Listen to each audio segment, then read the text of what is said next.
I need to thank Jima for the excellent introduction, so I don't have to do many of the introduction.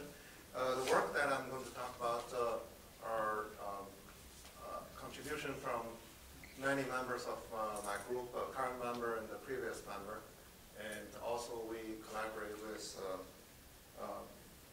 people from different labs, so to acknowledge their contribution. The work is supported by the High Energy Physics Office at the DOE and also from Argonne National Lab. So we already heard about the potential for magnesium diboride as a good SRF material. It has a higher TC, and also the residual resistivity can be very low. So that promises possible lower surface resistance than even niobium. And the energy gap of magnesium diboride, there are two, both of them are higher than that of niobium. And so the thermodynamic critical field is higher than niobium. And experimentally, there has been report of at least greater than 0.3 Tesla. And so that promises a higher gradient. And so that makes these make it very interesting. But another property that's a lower critical field, magnesium diboride is lower than that of niobium. So that is one of the problems that we'll have to consider solving that with the schemes of what Alex Burridge proposed, the multilayer structure. So here is a piece of data coming out of MIT Lincoln Lab using the film that is deposited at STI, reactive evaporation. And that is to compare the surface resistance with a niobium film on sapphire. And here it shows that the surface resistance of MgB2 is lower than that of niobium films that they deposited at MIT Lincoln Lab. So this just shows that they could be very interesting materials for SRF. And here is the technique that we use. So we already see schematics like that. But this is the system at Temple University. So in this technique, basically, you produce magnesium by evaporating it from the bulk. And boron is provided by diboring, which is very clean. And the environment is hydrogen. So all these helps to provide oxidation. And the pressure during the deposition, total pressure is very high. Therefore, you can generate a region of a high magnesium vapor pressure, which is necessary for forming magnesium diboride. And because high magnesium pressure is necessary for the thermodynamic stability of magnesium diboride. So this is the picture of our system. There are two reactors. The smaller one is used to make samples, like a 15 millimeter by 15 millimeter. And then we have a bigger system, which is used for larger films. This shows the 2-inch films on sapphire. And the picture and the AFM image of the surface. And the uniformity of the film is very good. We get about 39 Kelvin across the 2-inch area, and triple R is about 5 or 6 for this particular film, and the thickness also variation is within 10%. So we could use this large system deposit film on sapphire and on metal substrate. This is the result that is characterized at JLab, and 2-inch films on sapphire. 3 samples are shown here, and as compared to the large grain niobium. So at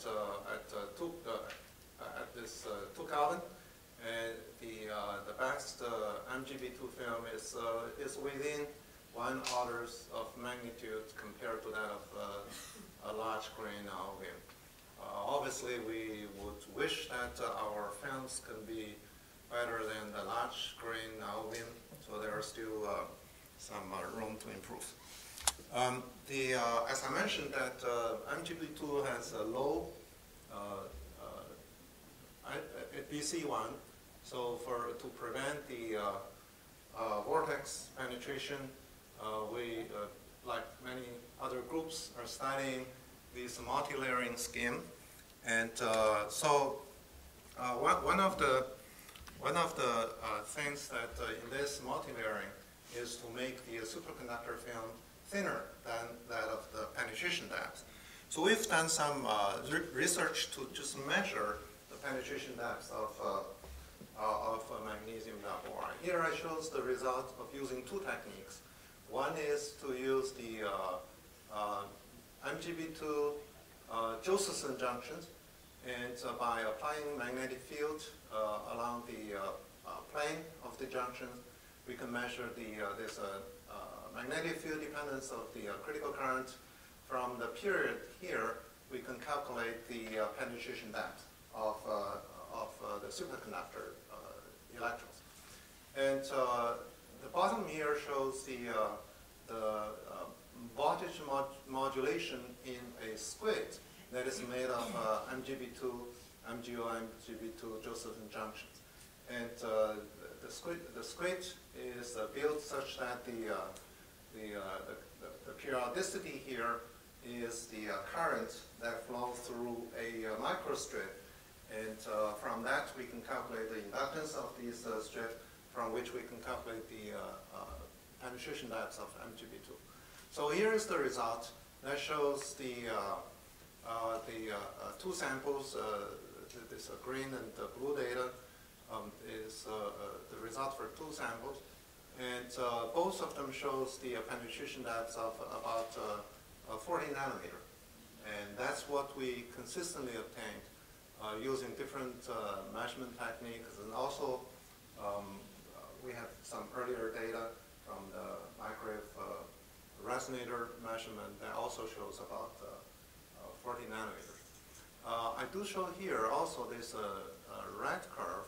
That's thinner film, 20 nanometer films, which because of the small thickness, the mean-free path is limited by the thickness. That make it fall under the 30 limit of a superconductor.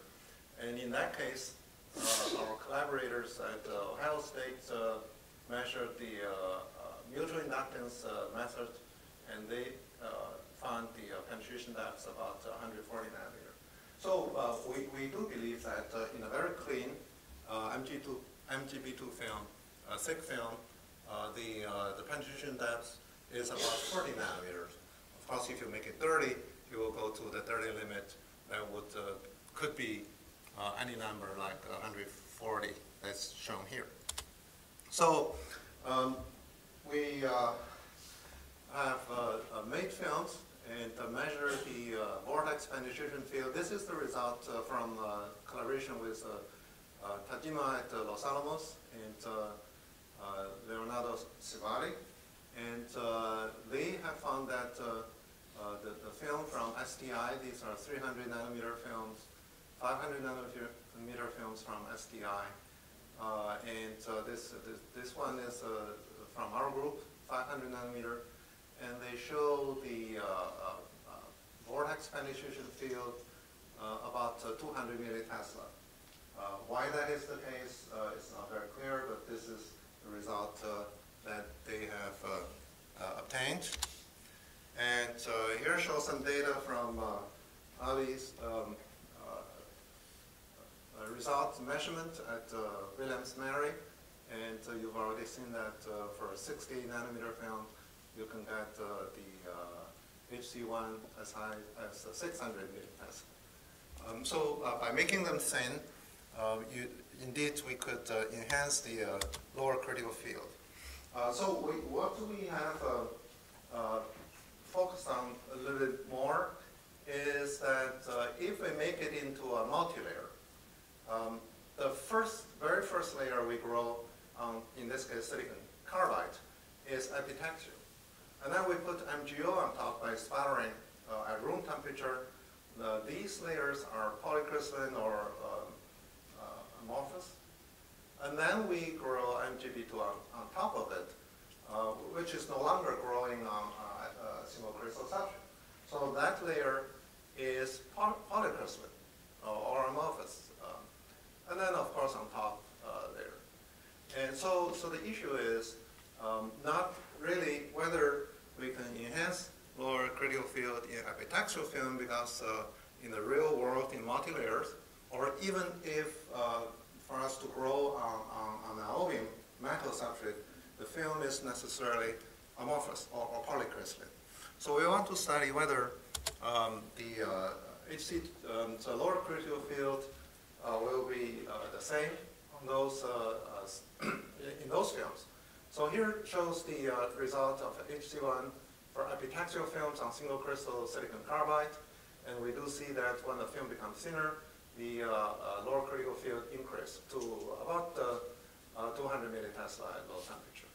And so the bottom one is the magnesium diboride grown on room temperature sputtered MgO. So these films are polycrystalline, and again we do see that the lower critical field increase, although the values are a little bit lower than that in the epitaxial films. So we do see the enhancement of low critical field in thinner films. And in this plot, we put all this data together and fed it, and we found reasonably good fitting, which also gives the penetration that's about 60 nanometer. These are about the lower critical field. Here I just want to switch gears to talk about the work of covering cavities. And here shows the 6 GHz niobium cavity that we got from Ansel. And of course, we are not going to depart and try that right away. We did the mock cavity made in-house on stainless steel, and which we can open up. And we also opened some windows where we could put our substrate there. And so this is the picture of the setup. We'll have a magnesium furnace in the bottom and diborane line coming down from the top. So we've been trying to do the in-situ coating, and these cavity will be rotating and also moving up and down. And then we have substrate mounted on the windows on these different locations. And here shows the resistivity versus temperature for these films of different locations. We do see variations of properties in these films, but all of these films has TC above 37 Kelvin, and this one, purple and red, that will be in the bottom, and this location has a TC of about 40 Kelvin. And so this is one way of doing that. The other way we tried is the two-step coating. That is, first we just deposit the boron on the film, and then we annealed it by subjecting it to the magnesium vapor. And so here shows the result. We can get a reasonably good result as well. So obviously we will try to coat the cavity, but that turns out to be not that easy. And the basic problem is that this is drawing to scale. You can see that for a 6-inch cavity, the magnesium oven is diameter is almost very close to that of the neck here, and also the diborane line that leaves very small space there, and it's very difficult to control the flow of the gas, which is critical for this process. So we did not succeed in cover junctions for Ansel to measure, and so what we have decided to do in our second high energy physics project is to try to do the 3 gigahertz cavity.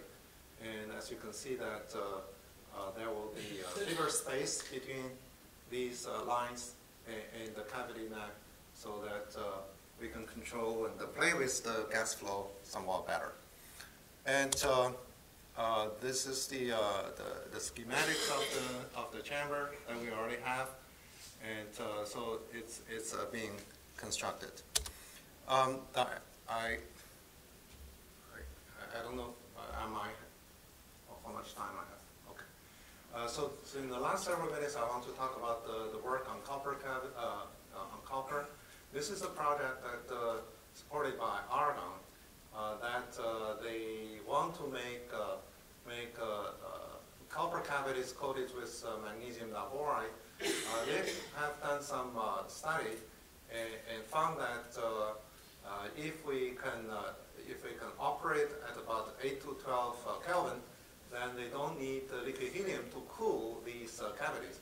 They can cool it using these crack coolers with some thermal link connected to the cavity. So the task is to deposit MgB2 film on copper. We've already seen some very nice results from Peking University. And basically, we were trying to do something very similar. Here is some SEM picture of MgB2 film deposited on copper with magnesium oxide buffer layer. And so these are the results for different temperatures and just different magnification. As you can see here, there are a lot of holes in these films, and the magnesium oxide buffer layer actually cracks when we are trying to deposit MgB2 film on it. And when you do that, magnesium will still react with copper. So that's even for just one layer of moly, that will be through those cracks. Because the copper is conducting, so it's difficult to measure the resistivity.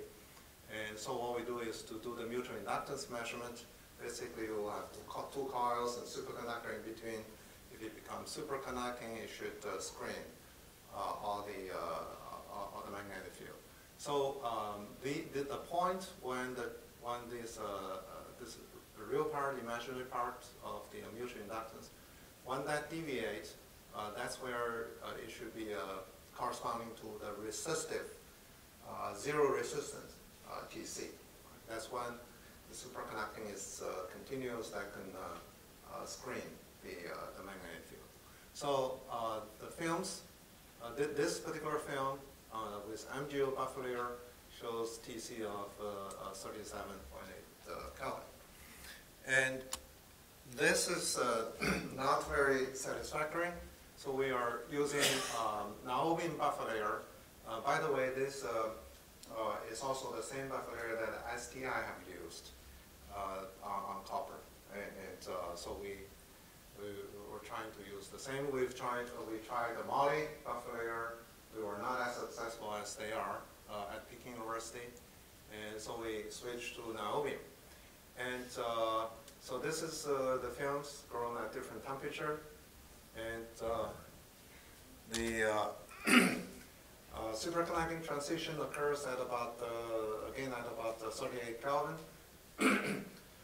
X-ray diffraction, we can still see the peaks from magnesium copper alloy, and so indicating that we still have the reaction of magnesium and the copper. And we have we have SEM pictures that shows that these buffer layers do have a crack when we are heating it up to grow the magnesium diboride film. So we're developing more complicated buffer layers because one thing that we found is that it's not completely bad to have some reaction, because if we're using the copper coupon, which have those scratch marks from the polishing, when there is a little bit of alloying, actually that makes the surface much nicer. And so we're trying to have those reactions and then put the buffer layer and then grow the MGB2.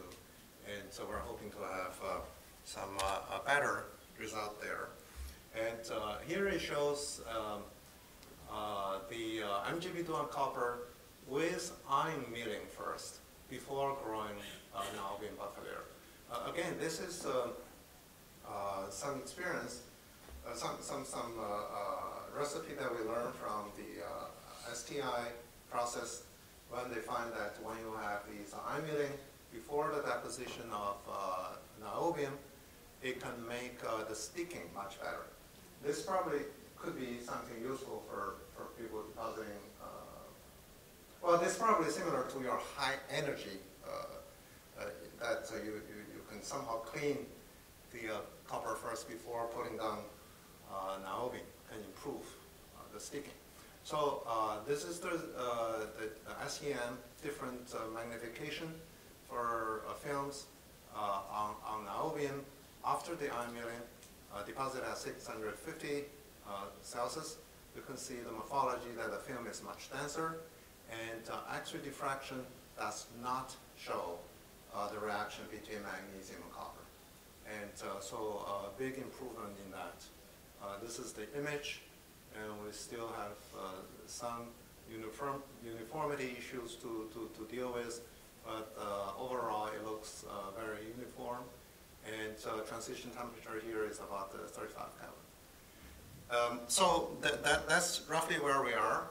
So to summarize what I've shown you, we have made MGB2 film using this HPCVD techniques that shows low surface resistance, and we have observed the enhancement of a low critical field when we make a thinner films, and both in epitaxial films and in polycrystalline film.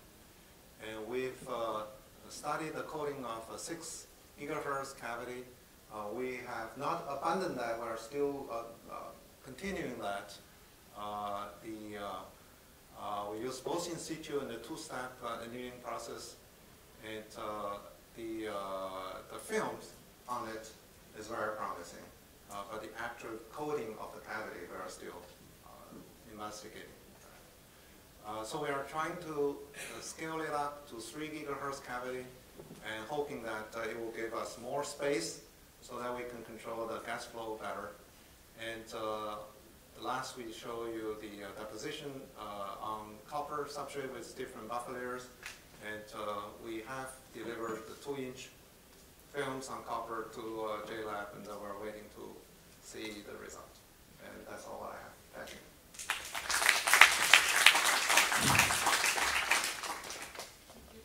Any questions? Yes, Alex. So I have a question about the number for the penetration that I expect that. The reason I'm asking is that if you have 40 nanometers, then your HC1 would be slightly larger than the niobium, because niobium has 40 nanometers penetration depth. So, and it's a little bit inconsistent. So if you say 0.1, that would imply maybe 60 nanometers, and that would be more in line with the tip you showed 2 slides later. So I think there's some. Okay, good. So I should change. So I should say MGB2 has longer, has higher HC1 than niobium maximum. Well, that would be a strong statement. That will be consistent with 40. People have measured HC1, and nobody has measured, HC1 about 0.1 Tesla. Good point. So our feeling, that's what you're saying, that our feeling actually Right. actually gives about 60 now. Yeah, that would be consistent with 0.1. That would be perfectly fine. But the previous number is a little bit old. But we did the measurement. We check and double check, and then nothing seems to be wrong. It's different measurements. So different. Saying that there is no consistency.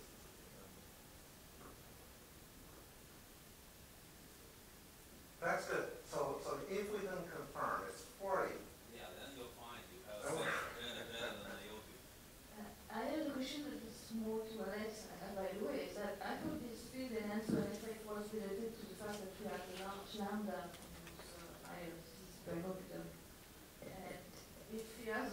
lambda, or does it make it that you see is enhancement? Well, if your lambda is 0.1, then, if your lambda is 40 nanometers and kappa is larger than 1, then you have HC1 better than niobium. So,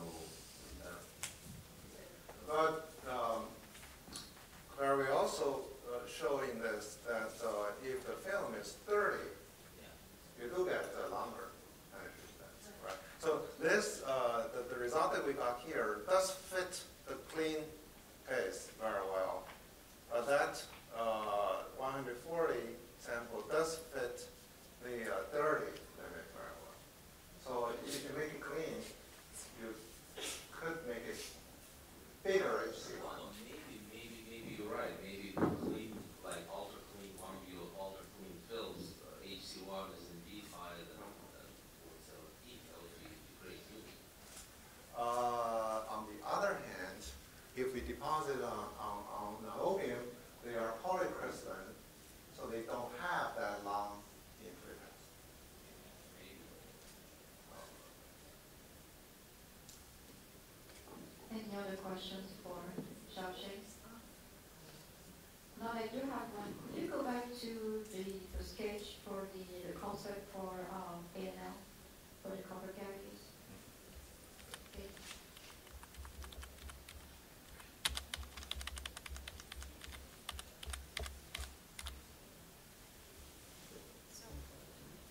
My question is the following. You're going to have a copper substrate, elliptical copper substrate, and you're doing the coating at 650 C or something like that, very high temperature. So how are you going to address the mechanical integrity of the cavity? Because 650, I mean, except if you have a very thick substrate like you would do with the quarter wave resonator cavities that can handle such high temperature. If you're dealing with a substrate that's 3 millimeters thick for the standard elliptical cavities, what's going to be the effect? I don't know. We grow these films on the coupon, which we use 600 something degree. But what you're saying is, if you have an actual cavity, then maybe that there are some structural integrity issues. I think the reason we need that temperature, the lowest temperature we have grown is 500 something. So we could push to go to lower temperature and see how far we can go. The reason we need the higher temperature is to crack up the boron, to make it into boron, to react with magnesium. We could find some way, maybe having some higher temperature surface in there to crack it up. For magnesium diboride to grow, you don't need 600. There have been work that use 300, let's say. 300, even 250, you can grow superconducting MgB2. So for our technique, you need to break up boron. So we might be able to find out some way, some hot surface in there, so that the cold gas come out and crack up and then react with magnesium. Thank you. We should think about it.